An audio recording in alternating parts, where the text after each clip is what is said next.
Good morning students, Rameswaram online classes में आपका स्वागत है। हम पढ़ रहे हैं जीवों का वर्गीकरण। जीवों के वर्गीकरण में विटेकर की जो 5 जगत प्रणाली है वो अपन पढ़ रहे हैं, जिसमें पहला जो मोनेरा जगत है वो अपन ने कंप्लीट किया। आज इसका सेकेंड प्रोटिस्टा जो जगत है वो अपन लेंगे। 5 जगत प्रणाली में जीवों को 5 भागों में बांटा था, जिसमें Monera, protista, fungi, planting, animalia. इसमें अपन ने एक कंप्लीट किया मोनेरा। आज सेकेंड अपन लेंगे प्रोटिस्टा। प्रोटिस्टा में ऐसे जीवों को रखा गया है जो यूकेरियोटिक होते हैं, यानी जिनकी सेल्स यानी जो कोशिका है वो यूकेरियोटिक है। यूकेरियोटिक यानी ससीम केंद्रिक, प्रोकैरियोटिक यानी असीम केंद्रिक। यूकेरियोटिक यानी ससीम केंद्रिकी के अंदर जो केंद्रक होता है वो सुस्पष्ट होता है। उसमें आनुवंशिक पदार्थ, आनुवंशिक पदार्थ जो है वो केंद्रक में मौजूद होते हैं, यानी इसमें केंद्रक कला सुस्पष्ट रूप से पाई जाती है। तो प्रोटिस्टा जो जगत है उसमें ऐसे यूकेरियोटिक को रखा गया है जो कवक, पादप व जंतु नहीं होते। यानी जैसे प्लांट के ऊपर बात करें या जंतुओं के ऊपर बात करें तो उसमें भी यूकेरियोटिक सेल्स होती है, यूकेरियोटिक सेल्स होती है। लेकिन ये जो जीव है उनको अलग जगत के अंदर रखा गया है। कवकों का भी अलग जगत है जो अपन ने देखा। तो उसमें यानी प्रोटिस्टा के अंदर ऐसे यूकेरियोटिक जीवों को रखा गया है जो ना तो कवक होते हैं, ना पादप होते हैं और न ही जंतु होते हैं। यानी इनके अलावा जो यूकेरियोटिक सेल्स जिनमें पाई जाती है उन जीवों को प्रोटिस्टा जगत के अंदर सम्मिलित किया गया है। इनके लक्षणों की अगर बात करें, यानी इसके जो कैरेक्टर्स है उसकी यदि अगर बात करें तो प्रोटिस्टा के अंदर प्रोटिस्टा यानी इनमें अधिकांश एक कोशिकीय जीव होते हैं। कोशिका संरचना यूकेरियोटिक्स होती है, यानी यूकेरियोटिक सेल्स इसमें पाई जाती है। कोशिका भित्ति उपस्थित या अनुपस्थित होती है, कुछ जीवों में उपस्थित होती है, कुछ में अनुपस्थित होती है। कोशिका में माइटोकॉन्ड्रिया उपस्थित या अनुपस्थित होता है, यानी कुछ में होता है कुछ में नहीं होता। हरित लवक उपस्थित या अनुपस्थित होता है। ये अपन इसके कैरेक्टर्स पढ़ रहे हैं, प्रोटिस्टा के अपन पढ़ रहे हैं। अब किसमें होता है किसमें नहीं होता वो अपन प्रोटिस्टा को अपन जो भागों में अपन बांटेंगे उसमें होगा कि इसमें हरित लवक होता है, इसमें नहीं होता। यानी हरित लवक का मतलब ये है कि जिसमें प्रकाश संश्लेषण, यानी इसमें जो प्रोटिस्टा है उसको भी 2 भागों में अपन बांटते हैं, जिससे प्रकाश संश्लेषी प्रोटिस्ट और अप्रकाश संश्लेषी प्रोटिस्ट। यानी जो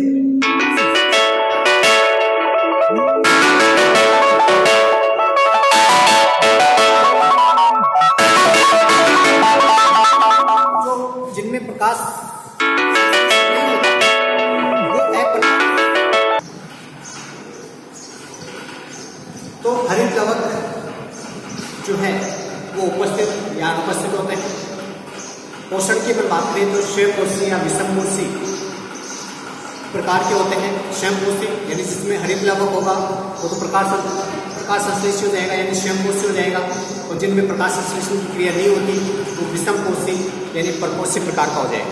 तो इसमें जो पोषण की विधि है वो स्वयंपोषी या विषमपोषी, विषमपोषी में जो परपोषी है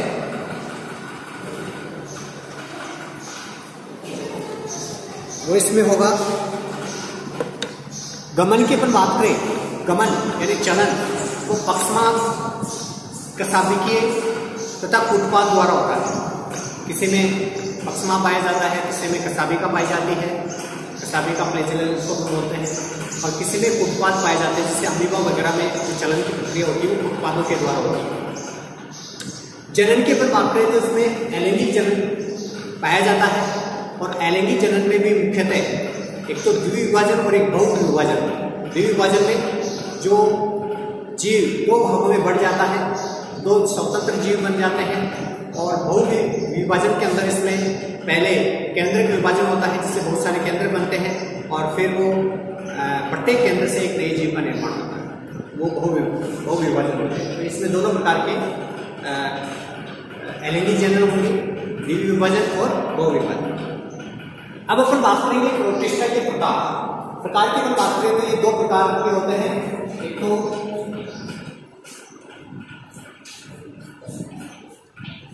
प्रकाश संश्लेषी प्रोटिस्ट,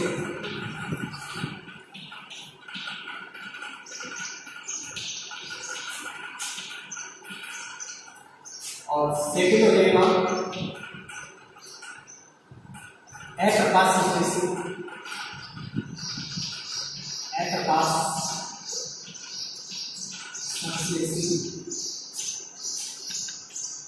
प्रोटिस्ट।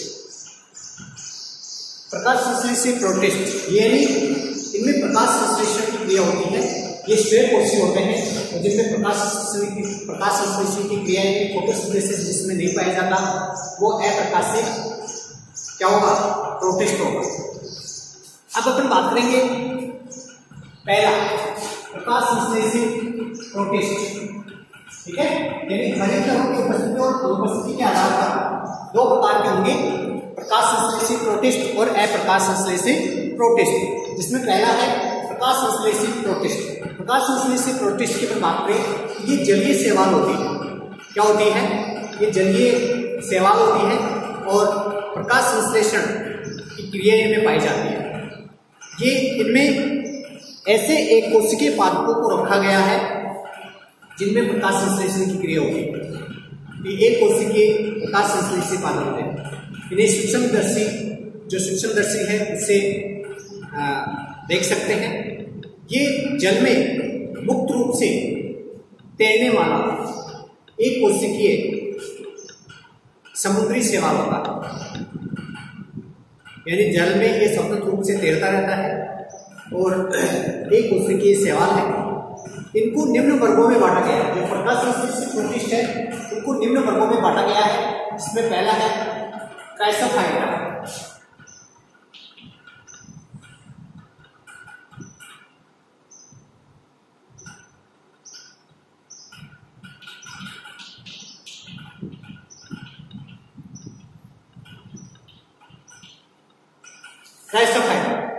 क्राइसोफाइटा के अंदर यदि अपन इसके लक्षणों की बात करें, क्राइसोफाइटा के लक्षणों की बात करें तो ये स्वच्छ जल एवं लवणीय जल में पाए जाने वाले होते हैं। यह अत्यंत सूक्ष्म होता है।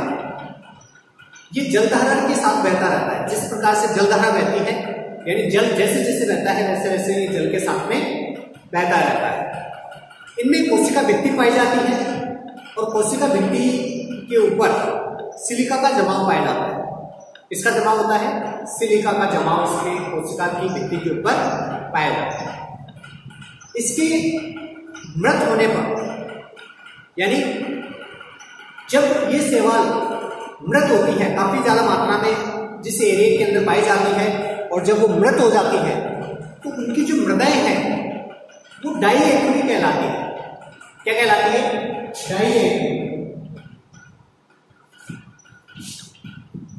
डाइएटमी मृदा। यानी इसके जो मृत अवशेष है, इस शैवालों के जो मृत अवशेष होते हैं वो जब किसी जलाशय के अंदर रह जाते हैं और वो मृदाओं के अंदर मिल जाते हैं, तो इस प्रकार की जो मृदाएं हैं वो क्या कहलाती है? डाइएटमी मृदाएं कहलाती है। इसका उपयोग जो है पॉलिश करने में या तेल या जो सिरप होते हैं इसके निषेधन में किया जाता है। इन मृदाओं का उपयोग, इनमें पर्णहरित की उपस्थिति से ये अपना भोजन स्वयं बनाते हैं क्राइसोफाइटा, इनमें प्रकाश संश्लेषण की क्रिया होती है, पर्णहरित मौजूद होता है। इसका मतलब ये क्या होता है, स्वयपोषी होता है। पादप शरीर सुकाय होता है। सुकाय का मतलब यानी पादप शरीर जड़ तना पत्ती में विभेदित नहीं होता, जड़ तना पत्ती में विभेदित नहीं होता, या जड़ तना पत्ती में हम अंतर नहीं कर सकते। इसका मतलब इनका जो शरीर होता है वो कैसा होता है, सुकाय।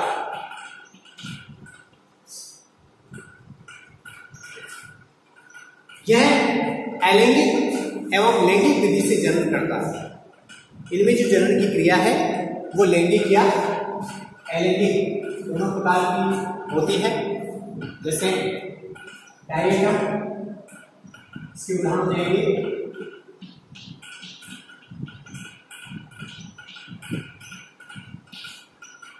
डायरेक्ट सुनहरे सेवा,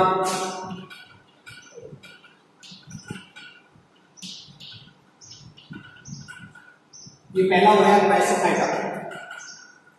ठीक है, पहला क्राइसोफाइटा, ये स्वच्छ एवं लवणीय जल में पाया जाता है। यह अत्यंत सूक्ष्म होता है, जल धारा के साथ बहता रहता है। कोशिका भित्ति उपस्थित होती है, कोशिका भित्ति के ऊपर सिलिका का जमाव इसमें होता है। इसके मृत शरीर यानी जिस मृदाओं के अंदर इनके अवशेष पाए जाते हैं उसको डाइएटमिक मृदाएं कहते हैं, जिसमें हरित लवण पाया जाता है, यानी ये इनमें प्रकाश संश्लेषण होता है, यानी ये स्वयपोषी होते हैं।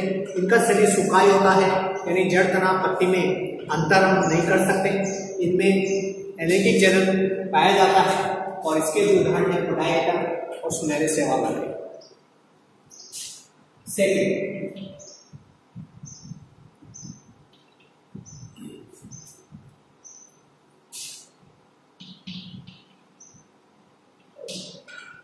सेकंड, हो जाएगा डायनोफ्लेजिलेट।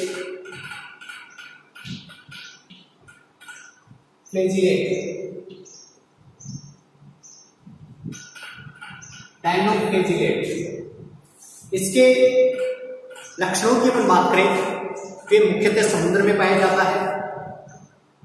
मुख्यतः कहाँ पाया जाता है, समुद्र में पाया जाता है। हरे, पीले, भूरे, नीले अथवा लाल वर्णक इसमें पाया जाता है। यदि वर्णक जो होते हैं वो उनमें हरे यानी ग्रीन, पीले यानी येलो, ब्राउन यानी भूरे, ब्लू यानी नीले, रेड यानी लाल, यानी इनमें जो वर्णक है हरे, पीले, भूरे, नीले, लाल वर्णक इनमें पाया जाता है। इनमें भोजन की जो विधि है वो प्रकाश, क्योंकि अपन पढ़ी गए प्रकाश संश्लेषित प्रोटिस्टा, यानी प्रकाश संश्लेषित प्रोटिस्ट, इनमें भी प्रकाश संश्लेषण की क्रिया होती है। ये अपना भोजन स्वयं बनाते हैं।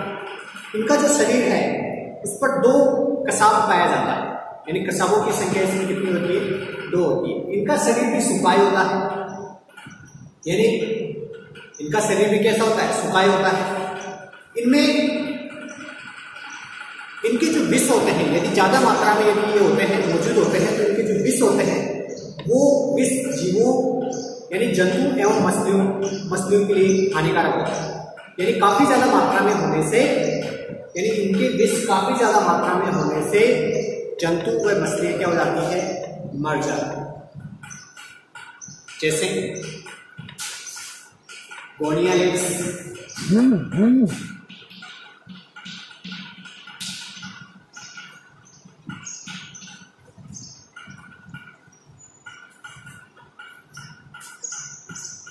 तीसरा है यूग्लिनोइड।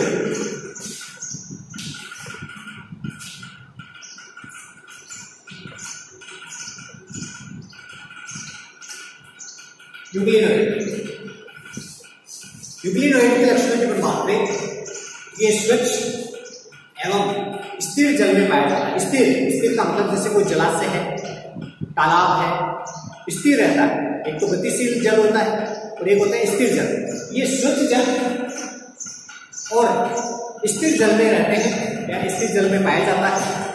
इनमें कोशिका भित्ति की जगह प्रोटीन युक्त पदार्थ का आवरण पाया जाता है, यानी इसमें कोशिका भित्ति की जगह है प्रोटीन युक्त पदार्थ का आवरण पाया जाता है, जिसे पेनिकल कहते हैं। क्या कहते हैं, पेनिकल। ठीक है। इनमें भी ये भी क्या होते हैं, द्विकशाभिक होते हैं, यानी इनमें कसाबों की संख्या कितनी होती है, 2, यानी इसमें 2 कसाब मौजूद होते हैं, जिनमें एक कसाब छोटा और एक कसाब बड़ा होता है। यह भी स्वयंपोषी होते हैं और इसके उदाहरण हो जाएगा जैसे यूग्लिना,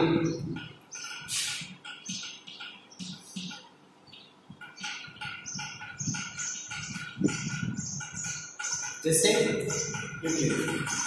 ठीक है। ये प्रकाश संश्लेषित प्रोटिस्ट हो गया, कैसे पैदा, डायनोफेजिए और यूग्लिनोइड। अब इसका सेकंड यानी बी है प्रकाश संश्लेषित प्रोटिस्ट।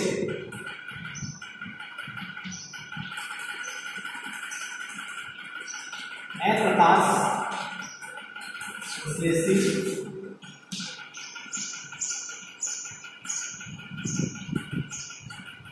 प्रोटिस्ट। अप्रकाश संश्लेषित प्रोटिस्ट के लक्षणों की बात करें तो ये सड़ी गली पत्तियों व जीवों पर परजीवी एवं मृतजीवी के रूप में पाए जाते हैं। परजीवी या मृतजीवी के रूप में ये पाए जाते हैं। इनकी संरचना श्लेष्मी नग्न प्रोटोप्लाज्म के पिंड जैसी होती है।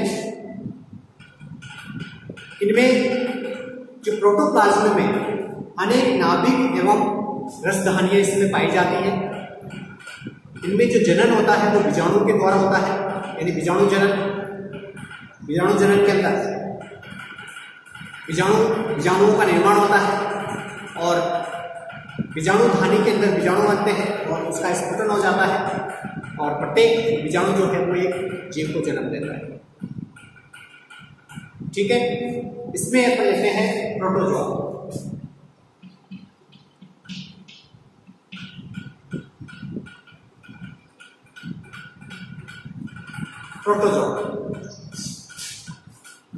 प्रोटोजोआ का जो अध्ययन है वो सबसे पहले ल्यूवेनहोफ किसने किया था,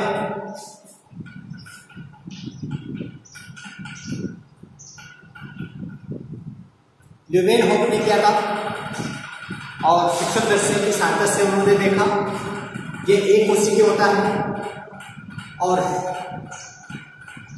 इसको ये परजीवी या परभक्षी के रूप में पाए जाते हैं। इसे 4 वर्गों में बांटते हैं। कितने वर्गों में बांटते हैं, 4 वर्गों में, जिसमें पहला है कौन सा, अमीबीय प्रोटोजोआ।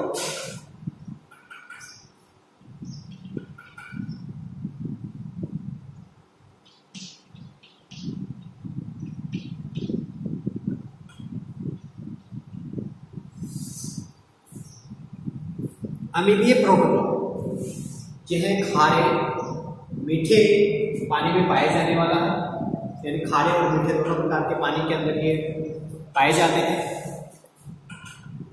गीली मिट्टी या नम भूमि में भी रह सकते हैं।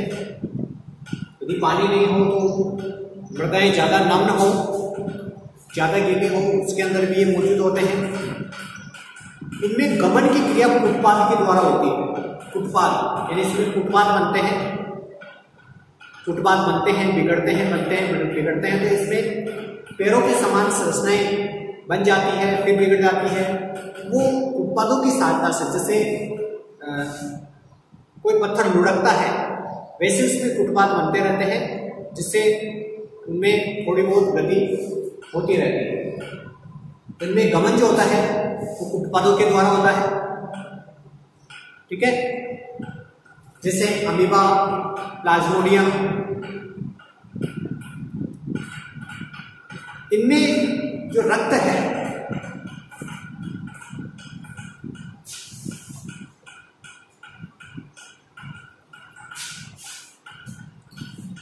ये अमीबीय प्रोटोजोआ हो जाएगा। अमीबीय प्रोटोजोआ के ये खारे और मीठे पानी में पाए जाते हैं। अधिक नम जो मृदाएं हैं, गीली जो मृदाएं हैं, उनमें भी ये मौजूद रहते हैं। इनमें गमन की क्रिया जो है वो फुटपाथों के द्वारा होती है। किसके द्वारा होती है, फुटपाथों के द्वारा। जैसे एंटरलीबा,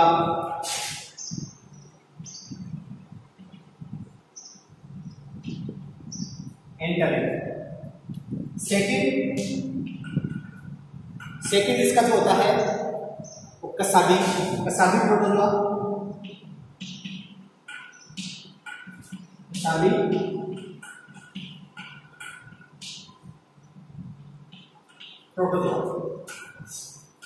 कसाबी प्रोटोजोआ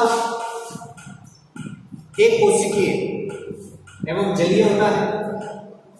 ये जीव भी जलीय है, एक कोशिकीय है, जलीय है। इनके कुछ सदस्य परजीवी के रूप में पाए जाते हैं। कुछ सदस्य यानी कुछ जीव इनमें परजीवी के तौर पर पाए जाते हैं। इनके शरीर पर कसा यानी फ्लेजेला होती है जो गमन में सहायक होती है। जनन द्विखंडन या एलिनिक विधि से इनमें होता है। और कसाबी जो प्रोटोजोआ है वो मानव में निंद्रालु रोग उत्पन्न करता है। कौन सा रोग उत्पन्न करता है? निंद्रालु, जैसे ट्रिपेनोसोमा।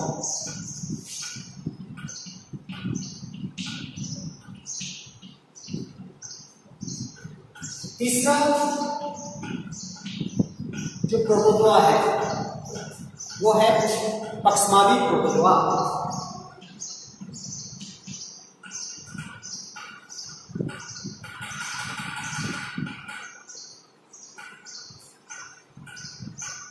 पक्षमावी प्रोटोजोआ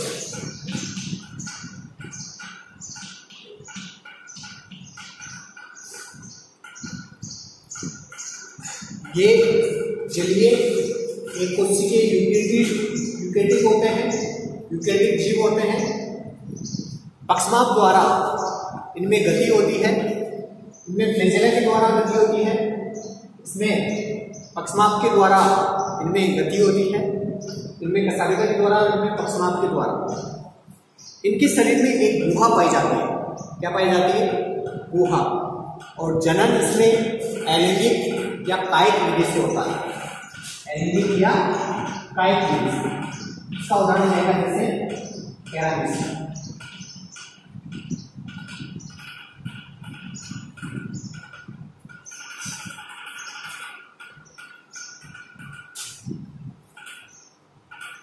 पैरामिस। चौथा है स्पोरोजोआ।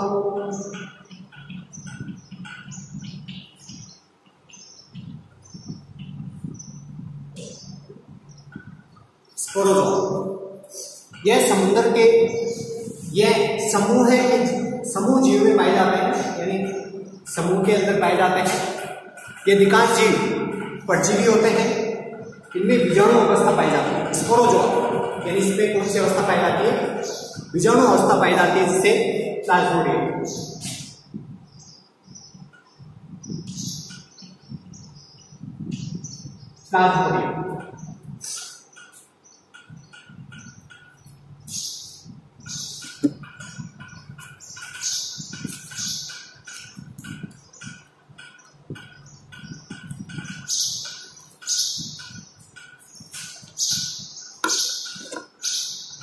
ठीक है, ये अप्रकाश संश्लेषित प्रोटिस्ट हो जाएंगे। अप्रकाश संश्लेषित प्रोटिस्ट में जो प्रोटोजोआ है उसको 4 भागों में अपन बांटते हैं। अमीबीय प्रोटोजोआ, कसाबी प्रोटोजोआ, पक्षमावी प्रोटोजोआ और स्पोरोजोआ। इसके उदाहरण ये है।